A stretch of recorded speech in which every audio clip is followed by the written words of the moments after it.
Welcome back. I am here with Wendi Friesen. Wendi, welcome back. Well, thank you. This is fun. I just am loving the topics that you're interested in and all the things that are extraordinary in your world. Yeah, I'm still learning a lot. I have a lot to catch up on. I probably didn't start this exploration until 2018. So, okay. So the visitation. You had an experience. Yeah. You've had an experience. Talk us through when did it happen, where, and kind of what you made of it. This was before I was a hypnotherapist, which doesn't really matter, but it was quite a long time ago. It is crystal clear, every detail. I would say this is 30 years ago. And I had no previous thoughts about aliens. I didn't even have a belief that maybe there are. So I didn't listen to Art Bell every night. None of that. So I was sleeping. And is this in California, Hawaii? It was in Northern California, in Folsom, California. Okay. I think it was 3:05 a.m. And I remember because when this started happening, I couldn't move my body, but I could move my eyes and see the clock, which was the face of Garfield clock. And it told me the time. And I could tell how much time had elapsed too, which was interesting. So if this was a dream, that component wouldn't have been happening. The lights were so bright from all the windows, and I didn't close my shades at night or anything. And there weren't any curtains to close. So bright. Coming in, I remember everything so clearly, coming in from all the windows. My dog didn't seem to care. The dog was just fine, just lying there like nothing's happening. And I tried to look outside to see what was out there, but my body couldn't move. I could only look with my face, eyeballs. And these two creatures appeared at the foot of my bed. Now, for those of you who know me and you know of my work, I just want to tell you that this is a little difficult for me to talk about because it is such an extraordinary experience and the emotions of it are still huge. So here's two beings at the foot of the bed. And they're not really looking like aliens. They're more in human form, that they take on human form. And also, I have looked this stuff up, and I'm not the only one. And on Reddit, we have threads of people who experienced almost identical things that I did. And the sleep paralysis is part of it. So I could not move. And I've never had sleep paralysis before, never had it after. There wasn't anything that they were doing in particular, and they weren't moving around the house. There was some noise in the other room. I don't know what that was, but I couldn't get up to check. But there was sounds, and I thought, well, if these two things are here, and something's making noise in the other room. Unexplainable, though. And I could see the time passing, and that's how I felt that I knew that it was a real experience, because everything was in context. And you would think that recalling something that's 30 plus years ago, that the emotions of it would be neutralized. Mm-hmm. And it is still in my cells in my body. I didn't have a feeling that they were going to do something to me. And this is something that I haven't really shared with anybody. But one of them did do something that felt like he was, I guess it was a he, I don't know. He was trying to have sex with me, but not in a way that we just, have sex. It was just that this one of them was kind of on me somehow a little bit. And again, I couldn't move anything. And so I didn't get an experience that this was a sexual experience, but it felt like, is that what's happening? Like an implantation sort of experience. Yeah. And then they left and the lights were off. and I could get the feeling back in my body, and I could move, and I could look outside. There wasn't anything to see.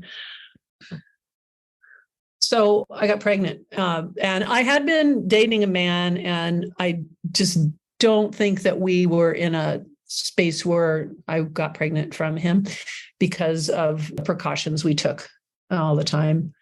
And I don't know. I never really understood where this came from. So I had an abortion, which I was very much against, but I just couldn't make sense. Didn't feel right about the experience right. I just couldn't go through all of this and carry the details of this, wondering. And I don't know if there's people who have had this happen who actually did give birth after this experience. And I suppose I could say, I don't know if it's real. It's probably my imagination or something, but it just wasn't. So the details were there. I think the whole thing was maybe 15 minutes at the most. And after it was over, I was still wide awake. I wasn't waking up from a dream. I wasn't going, oh, where am I? I hadn't been drinking or anything. But the lights, and everybody describes these really bright lights when it happens to them. Are you familiar with that being a component of alien Absolutely. I mean, I've heard that it's almost as if the sun is out. It's so bright. Oh yeah. Yeah. But my dog didn't do anything, which was odd, unless maybe the dog had paralysis too. Well, take Skinwalker Ranch, for instance, which the Defense Intelligence Agency did a very detailed study. There were instances where people would have sighting of something, some paranormal experience, and then they would experience emotions that had no logical explanation. So, as an example, there were two intelligence operatives, basically, who were walking toward this black oval that they were seeing through their night vision goggles. And the closer they got to it, the more intense their fear.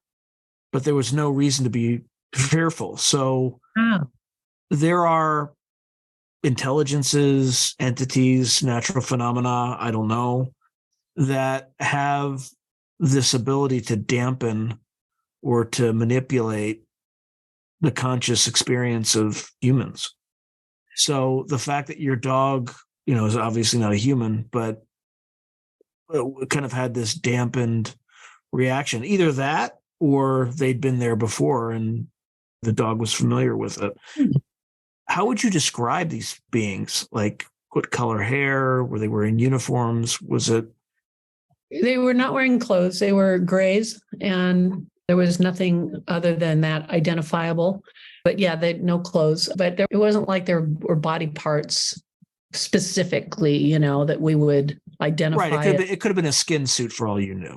Yeah. And that makes the most sense because there just wasn't anything that was, oh, wow. So they had nipples or something, and nothing like that I saw. Talking about it too, it's interesting that I remember it so clearly. It's so clear. And my memory was just absorbing it all from a state of fear, but also from a state of reality, what's happening and just being. So they were humanoid, but they looked like grays, traditional grays. Yeah.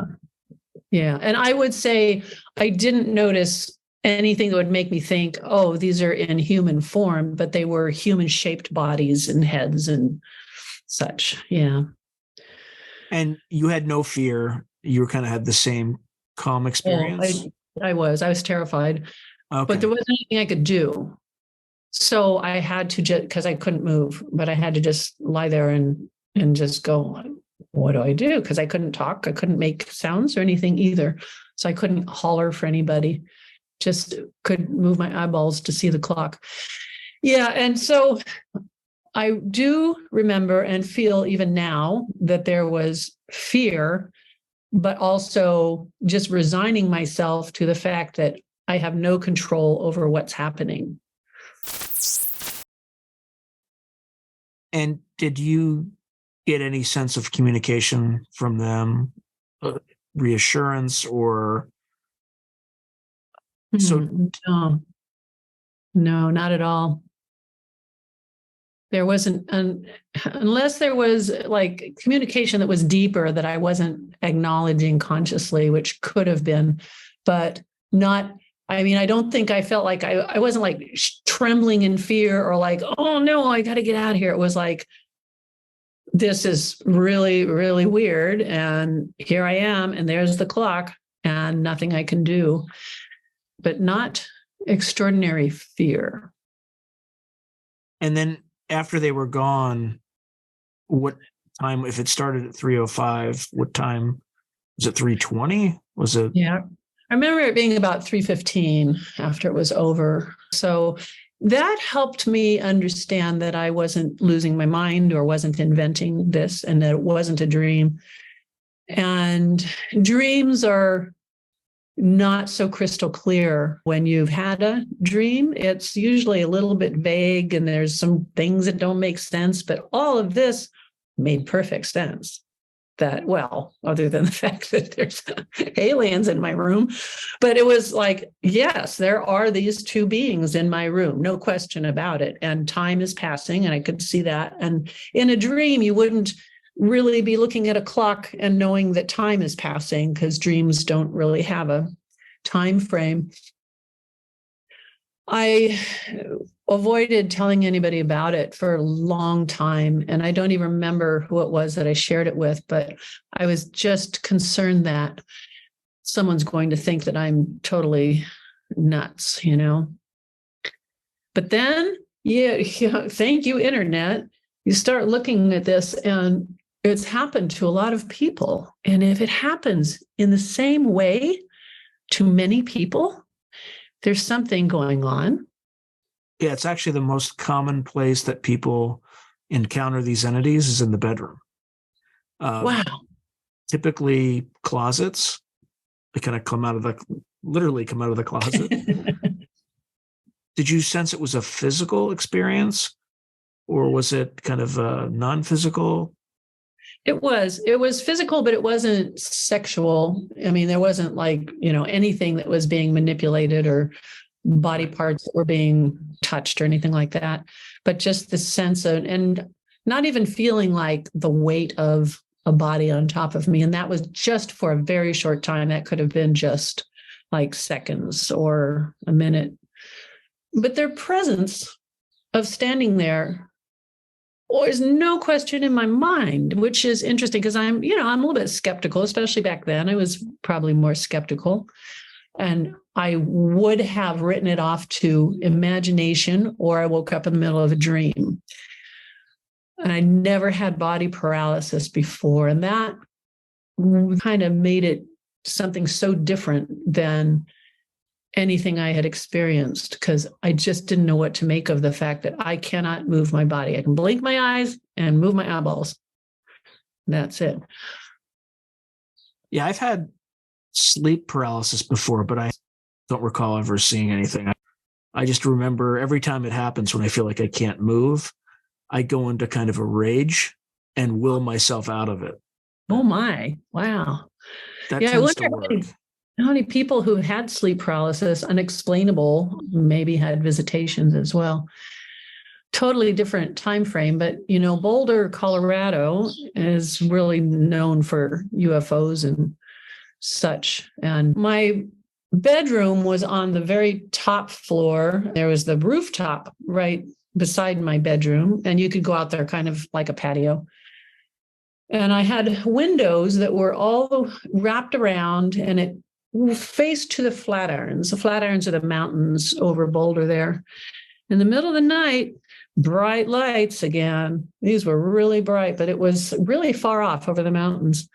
So I saw these lights coming closer, and it was not very high up. It was fairly low, and I walked out there onto the rooftop.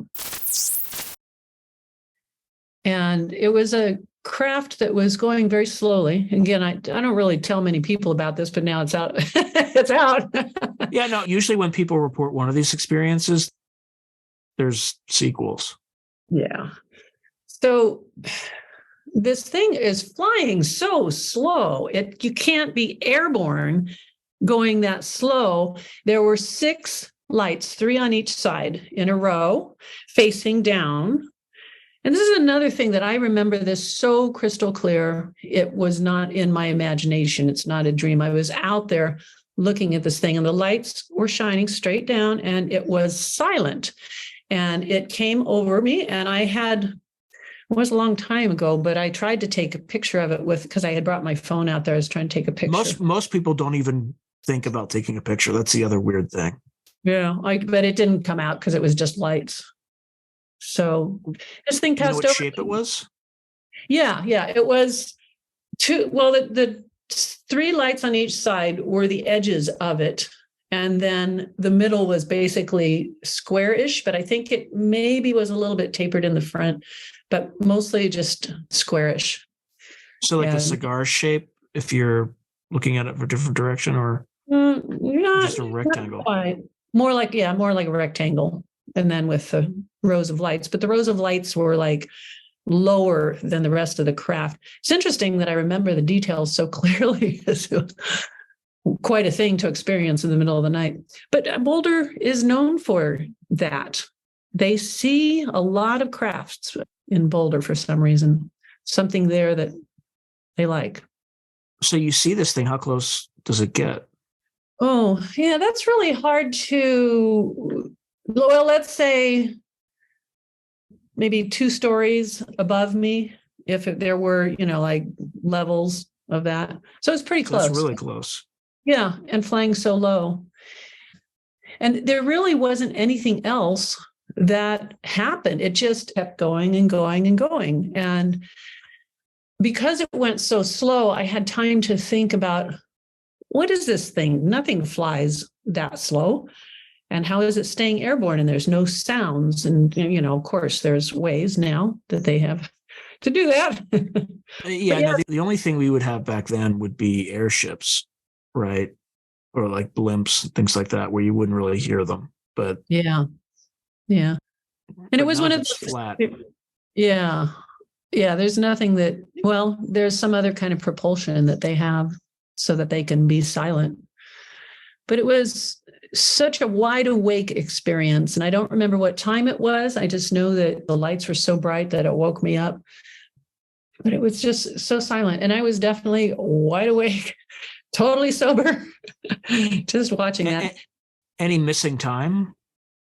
Oh, no, there wasn't. No, because I remember going back in there and then being in bed and trying to look at the picture that I took that didn't work. Yeah, so no missing time. Okay, but you actually tried to get a picture and it just didn't. Yeah, because the lights, lights shining right into the little camera thing just showed light. So yeah, there was light in the picture, but you couldn't see anything else.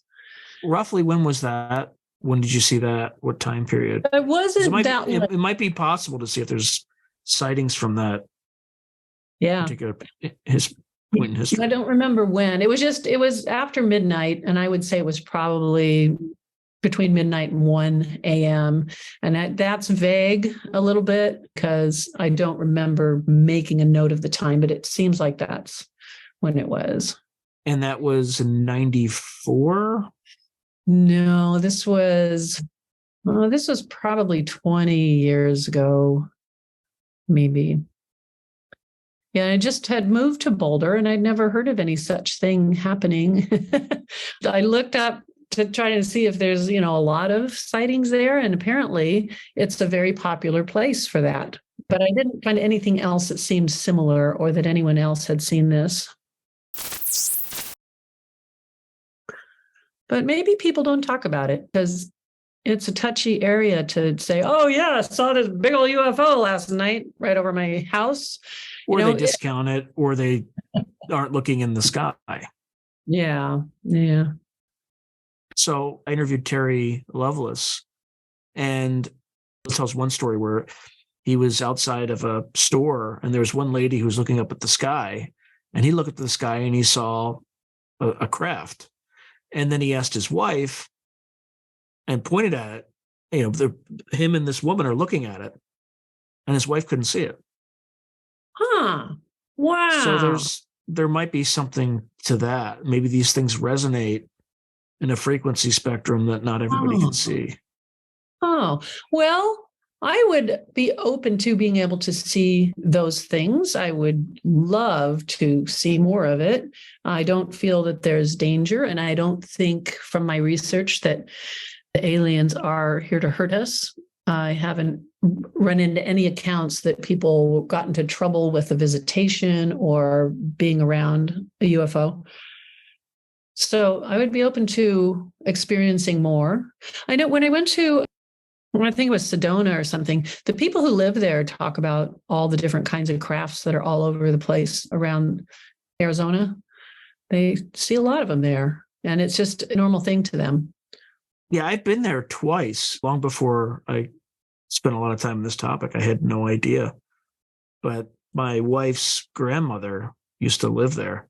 And, once I went there with her, and once I went there after her grandmother had passed, just to pick stuff up by myself.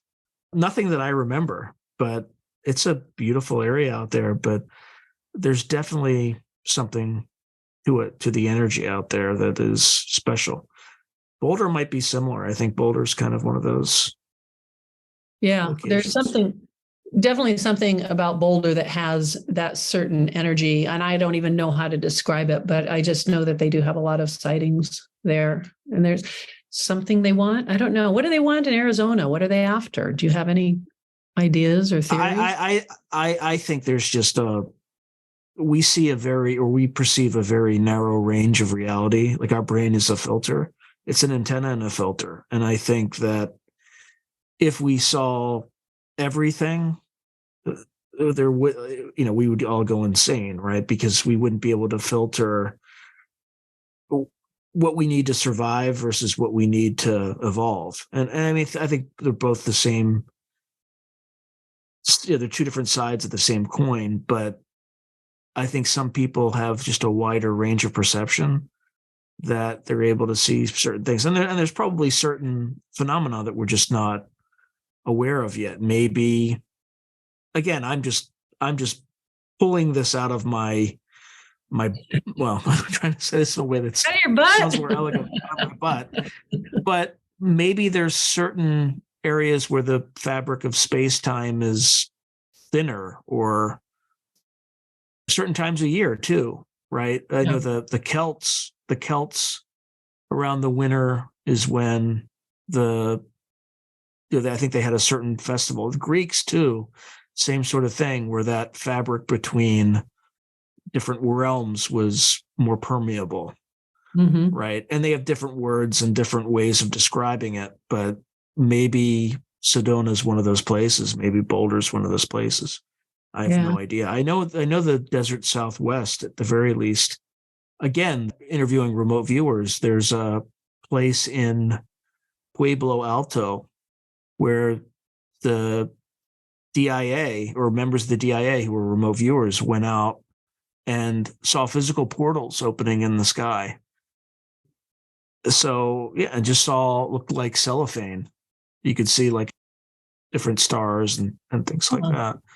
Well, I've heard that here on this island, on the Big Island, that is a lot of activity. I haven't seen any yet, but they say there's a lot of activity here, and something that they want or need here, as we do have active volcanoes, and there might be something that has to do with, something they gain something from. I don't know. I don't know words.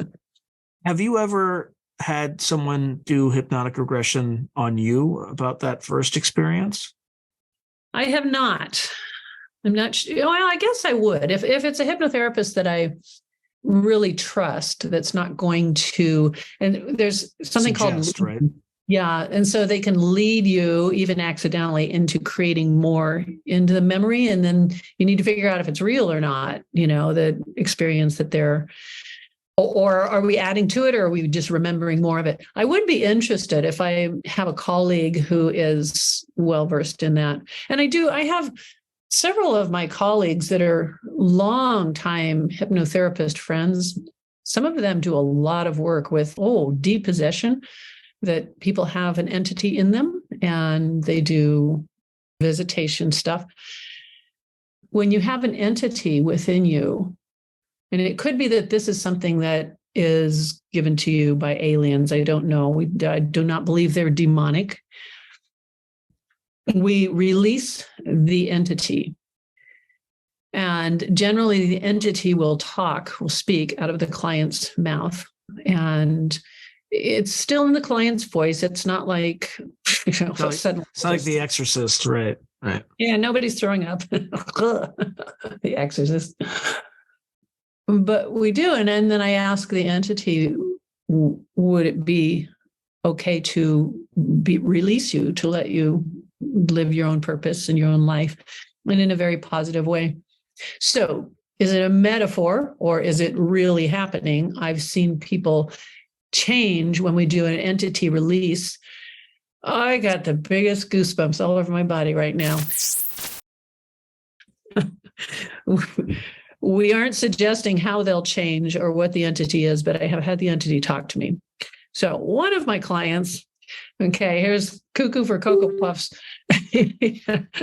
One of my clients was levitating during this entity release session. Seriously? Not very much. Which is that my recliner was leather. And so you know how when you move in a leather chair, you can hear it, right? And I had a blanket on her because I usually put a blanket on my clients, but she was coming up a little bit out of the chair and I could hear the sound of the leather like lifting, and then it was quiet while we were doing this release. And then I don't remember how long she was up there, and it was only a little, maybe an inch or two. And then all of a sudden, boom, she was back down onto the chair. And that's when I knew, oh, she was floating. Huh. Isn't that interesting? And so I don't remember what the entity was that we were releasing. Sometimes it is the spirit of someone who died that you know, close to you. And when you release that entity, any of the habits or the issues that person had, those just go away just like that. And we're not even suggesting that, okay, you won't want to smoke cigarettes now. It's just that it says, I have no desire to smoke. It's just gone. But I know that uncle or whatever who was in me was a big smoker or something. And you lose all these weird habits that you had. But the entity release, that's another one where there's a lot of activity in a totally quiet office and nothing else should be going on. That there are just sounds and voices and little things happening. There's something more than just me and my client. Is this like PK activity, like psychokinetic, lights flashing, things like that? Yeah. And that has happened as well. I've had lights go on and off in the office while I'm doing this kind of stuff. Yeah. So I don't know. And then some voices. And I figure, well, if I hear a voice, one of them was outside the door calling my name, and it's all coming back to me here. And it was very quietly going, Wendi. And I don't know if that's possible with what that is, an entity or something, if they can even talk, I don't know. But it was interesting. And I think during that session, I might have gone out and looked out to see if there was something there, and there wasn't. But it's happened a bit. Doing the entity work is, the room changes. In a good way, bad way, or just changes? It's just a different feeling. Feels different, yeah. One of my friends, Mary Lee, up in Washington, she did a lot of work. Maybe she still does. She did a lot of work with entity stuff. And she may have stories for you that would be interesting about what it's like to release entities and what kind of entities they are. And we can speak directly to that entity and ask it why it's there and, what it's doing and what it needs in order to be released. And so the ones that you've spoken with, are they typically relatives who've passed? Are they other things? Do they ever identify what their origin is? I mean, is there a range? Are there categories? Yeah, I guess I've been fortunate that there hasn't been like an evil entity. It's usually the result of someone close to them who's died, and that's what got into them. And I haven't had any that claim to be aliens, but there are a lot of people who do help with releasing alien entities. And I don't know their stories. I just know that is something that they mention, and they teach it to you in the hypnotherapy school. They have to teach you this because if it's happening to your client and you don't know that that's an entity, a thing, right? Yeah, then you're just going to leave them with all the problems and all the difficulties of that entity being with them, and your client then being even more freaked out.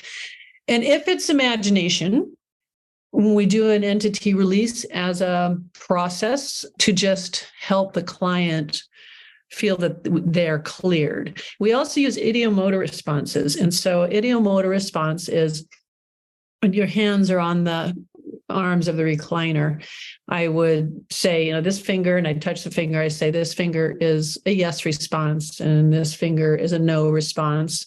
And I just talk about that, and my fingers start going, stop it. So then we can have conversations, and we say, are you a healthy part of Jennifer? And we ask the entity to do the work. And then I think I mentioned previously when we were talking about my one client, when her fingers were going all over the place communicating, and she said, I had no hands. During the whole session, I only envisioned that I had no hands. They were cut off. And so something was talking, and we think it's her brother who had died. And then in the session, her brother said, I'll put more pennies in the fireplace so I'm thinking about you.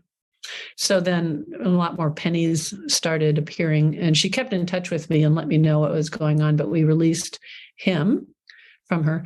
But this ideomotor response, like sometimes you won't even feel it as a client. Your finger will just be moving, whichever one. And we have communication, kind of yes and no questions. And is it okay to be released? Will you be willing to let this person completely have their own experience back? And, we're talking to it. But yeah, they teach it in all the hypnotherapy schools because it is a big deal. It happens a lot. Yeah, I'm surprised it's not more mainstream. Is it because people don't know what's really causing it, if it's imagination or if it's an actual entity, or is it they do know, but they don't want to? Yeah. You're making me think hard. Sorry. No, it's okay. It just, It's because I want an answer and I want to know what it is. I've had these conversations with these entities. I don't know if they're from another realm or if they're something the client had as a result of a trauma or to have protection. And I want to know. With my visitation and the combination of my years doing hypnotherapy with extraordinary experiences happening, I'm not on the fence, but I'm more sure that they are entities from some other realm than I'm sure that it's imagination. But I don't know. So I guess I am on the fence. I don't know. It's so weird. It just. Well, it sounds like there's in the last episode with the fruit bread or whatever it was called, you were able to independently verify a term that you had never heard before that was an actual thing that fit with this woman's story. Now, a skeptic would say, well, she probably read something in the Atlantic 10 years ago where she, her subconscious picked up on it. But I mean, it's harder to prove that than it is to prove the other thing. Yeah. Well, what proves it for me with Bonnie is that, first of all, because breadfruit and both of us are going, well, that's stupid after the session. Sorry, breadfruit. I said fruit. Whatever. Yeah. And that I didn't even try to research it. I just accidentally found it in a magazine, Islands Magazine, and it was the Breadfruit Inn. And I thought, what? There's a hotel called the Breadfruit Inn? What is that? So that gave me this really inner knowing that that past life experience that Bonnie was experiencing was real, and that she had something that was part of her from that past life. And after we were done with that, and this doesn't have to do with releasing an entity, but just that after releasing that experience and the things that made her hungry from that lifetime, she was good after that. She says, wow, I just have been eating, normal amounts. I'm not hungry all the time. And just so many experiences like that. Yeah, I believe that some of them are real and some of them might be a metaphor for the person's problem. And they like to have that metaphorical release, feeling that, okay, I let something be gone. But doing the research into some of this past life stuff, and especially if you read some of the accounts from other hypnotherapists or people's books that do work with regressing into that, the experiences are very extraordinary. And especially when you combine it with the kids' past lives, that they, as I had said, at 3 years old, they know all about their past lives. Just if you're going to ask a child, say, who were you when you were big? That's the phrase to ask. Does that have some special significance at all, or is that? Yeah, I think it pops them into that mindset. Well, except you're not asking them a question. Do you remember being an adult somewhere? And they don't have a concept of that. But this one was just when you were big, and it just makes sense for them. Will it work on a 4-year-old? Probably. They lose it. Like sometimes around 3 is a sweet spot, but maybe at 4 they would still have it. Yeah. All right. I'll try it with my youngest son and see what happens. Cool. Is he 4? Yeah. He's done some weird things from time to time. I'll just tell you a quick story. Again, it could be sheer coincidence because he was obsessed with the Avengers, but we got a box from a relative. We had no idea what was in the box. It was an Amazon box. So he runs right up to the box and says, Avengers book. And we opened the box, and lo and behold, there's an Avengers book. Now, it would be very easy for him to conclude by the feel of the box and shaking it that there's a book in there. But that was just one of those weird experiences. So, well, we do have that ability to know. And at his age, he didn't have a reason to think that you're not able to do that. And we can know. And so when I started doing the remote influence work and remote seduction and such, I really get that we didn't talk about that. I let you off the hook on that. We should talk about that right now. But sorry, continue. And then I have follow-up questions.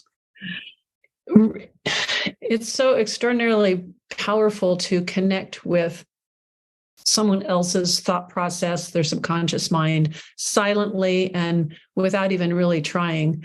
I mean, one of the times I was at a conference and I was standing, the seats were all filled, but I was standing on one wall, and across the room, way across, there was a man standing over there.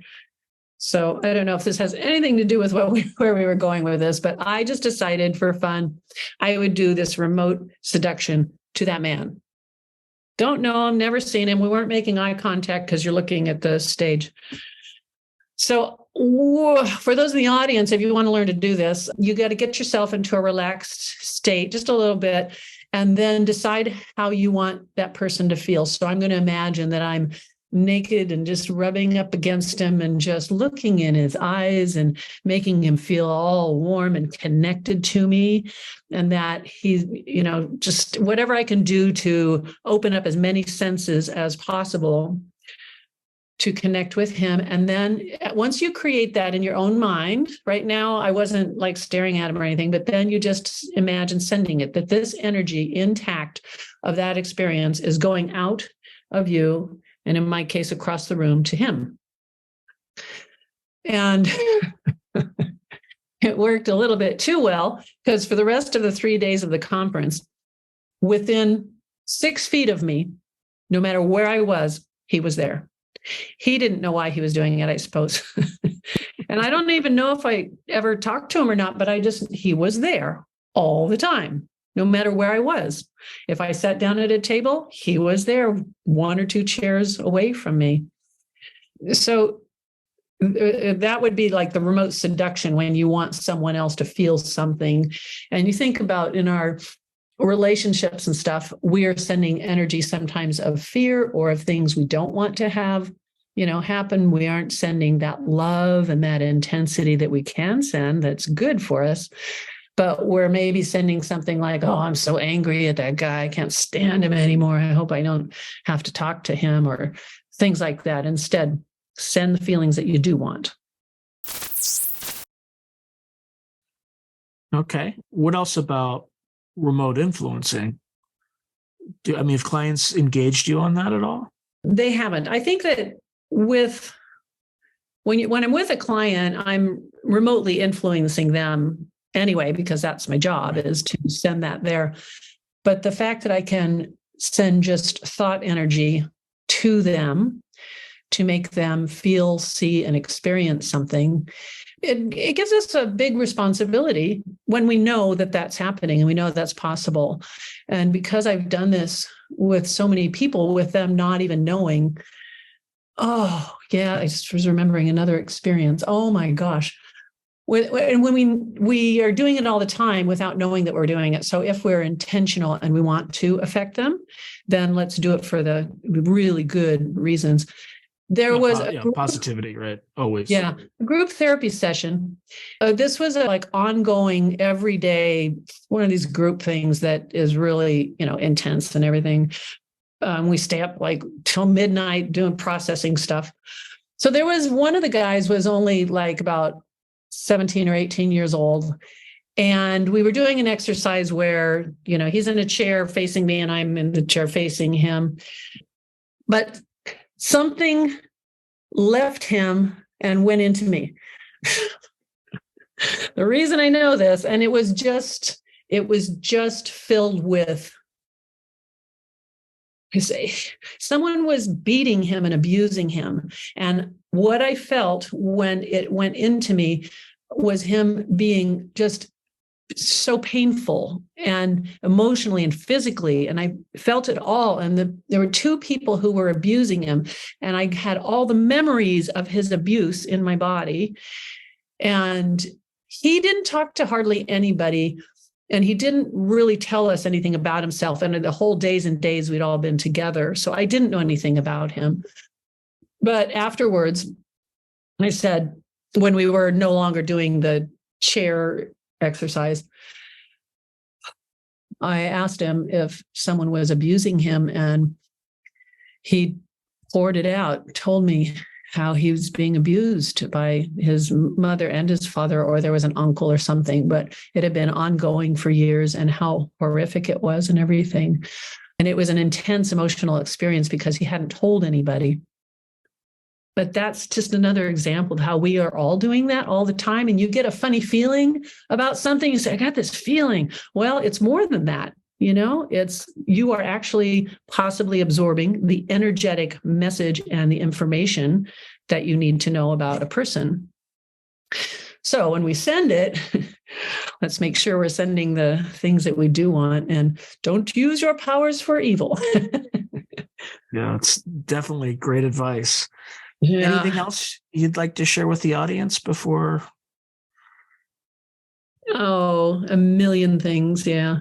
It's been such an extraordinary life being able to do this for this long and being able to experience things that are much greater than what we think we are on this earth. And especially talking about, the UFOs and the visitation stuff and all that, being able to talk about that is good. And I'm also quite surprised at how deep the emotional experience is when I talk about it, how I feel it still. And it's such an important thing, not in a bad way, but it's such an important piece of our lives. So for any of you that, if you do feel like you had a visitation, but it's left you feeling really uncomfortable, you can find a hypnotherapist who will help resolve that so you don't have to live with all that difficulty and confusion. Also, if you have kids that have, they're telling you about who they were, or, what was going on, a hypnotherapist can help them too, to understand it or release it. So that's what I would want you all to remember, is that we have so much more power than we know. And we can certainly help a lot of people just by understanding that. And for those of you who think I'm cuckoo for Cocoa Puffs, 35 years or something of doing this, and it has been extraordinary. I specialize in drug and alcohol addiction. And this is something that a lot of people who have an entity within them, they struggle with drug and alcohol addiction a lot more, because that being is trying to get their satisfaction in whatever drug or alcohol use. But it's not very frequent that we experience that. But if you have a problem with drugs or alcohol, I have a program, Addiction Freedom, that is, it's the exact opposite of all the AA and 12-step stuff, because most of you who have been through that several times, it doesn't work. What am I going to do? They tell me I'm a dry drunk. They say I have a disease, and I always have to stand up there and say, hi, I'm an alcoholic. And I just do the opposite. You are not an alcoholic. You're not an addict. We don't want to identify as that. We want to be someone who's strong and healthy and in control. With hypnotherapy, that's what we build you as. When you're strong, healthy, and in control, you don't need to do drugs or alcohol. And my first client came back. He's a meth addict. First addiction client.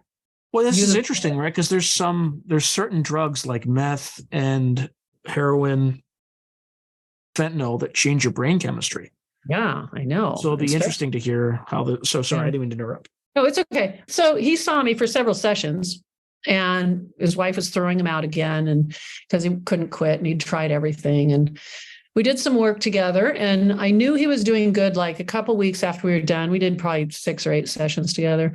But anyway, he had kind of kept in touch. And then 6 months later, he walks into my office, and this stays right here with me. He gave me this rose. It's this little silk rose.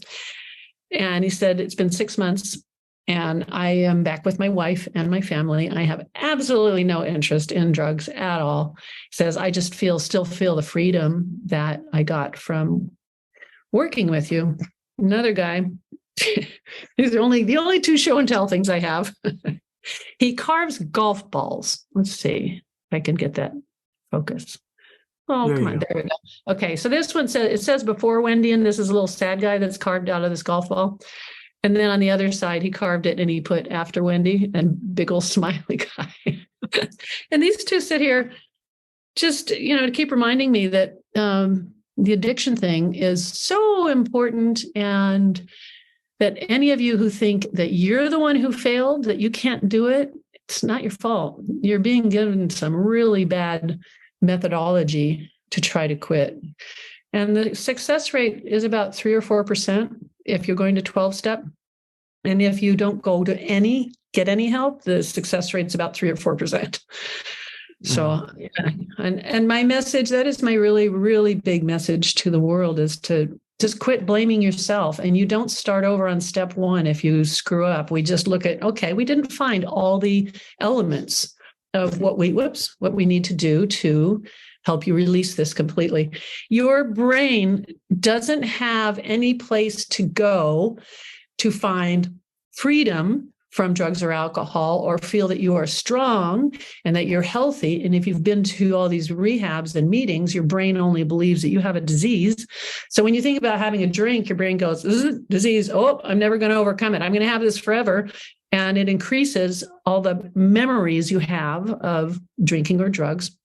But we create a part of your brain that sees you 5 years from now, 10 years from now, a year from now, totally free from it. And so your brain can go to the part that says, I'm strong and healthy and in control, and that I love my life. And alcohol, it's not even a thing.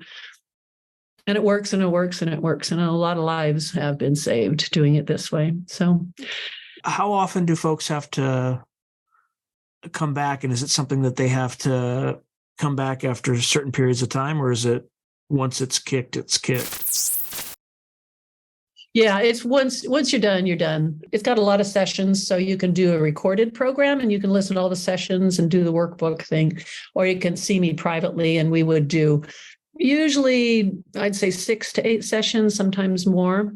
There's a lot of complications with all the guilt and the anger and the things you're carrying around and the thinking that you're worthless and getting up in front of people at all these meetings and having to say, hi, I'm Debbie and I'm an alcoholic. And everybody says, hi, Debbie. And the results are like this. And then I'll just go like another minute and then I'll shut up. So a woman who used the recorded program, she's at a conference at a hotel. She's sitting at the bar, drinking her club soda. Her friend comes up and buys her a glass of her favorite scotch. Didn't know that she had quit drinking a month ago because she used my program. The friend waves the scotch under her nose. That should have triggered her because the brain, the olfactory, the brain is just on top of it. She says, when I smelled that, all I could think about is that I'm strong and healthy and in control. And I didn't want to drink. And I just told her, oh, I quit drinking a month ago. The woman stopped me in the grocery store. She said, Wendi, oh my gosh. I said, what? It scared me. She says, when I quit drinking a few months ago with your program, but when I go down the aisle where all the wine and liquor is and everything, I want to dance. I'm so happy. I just want to dance. And the stories of people having alcohol or the thought of drugs trigger them to feel happy and proud of themselves and totally release any addictive messages. Because the 12-step method was all they had in 1920.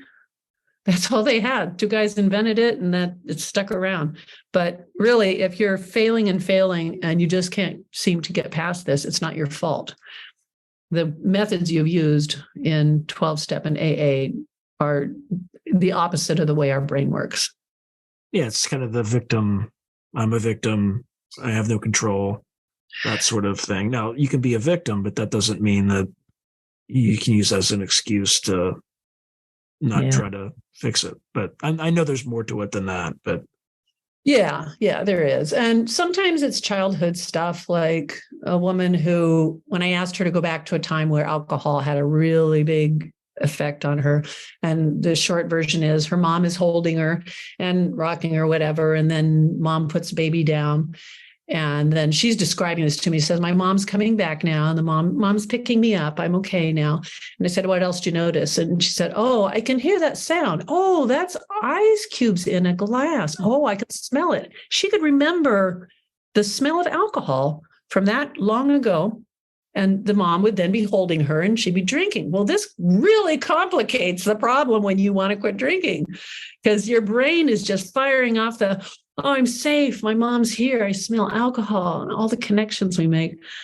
But yeah, that's where most of the issues are with quitting drugs or alcohol.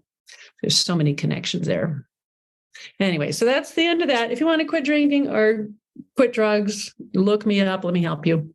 Yeah, and I'll put the links down in the description. But I wanted to make sure that people could both hear it and see it. So yeah, it's been very rewarding to be able to help people who were absolutely certain nothing would work.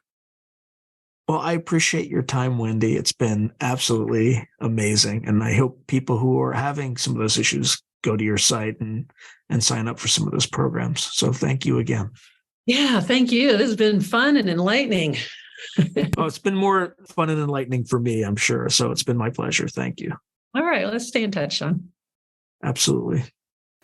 If you enjoyed this video, please click on like, subscribe, and the notification button so that you're alerted anytime I post something new.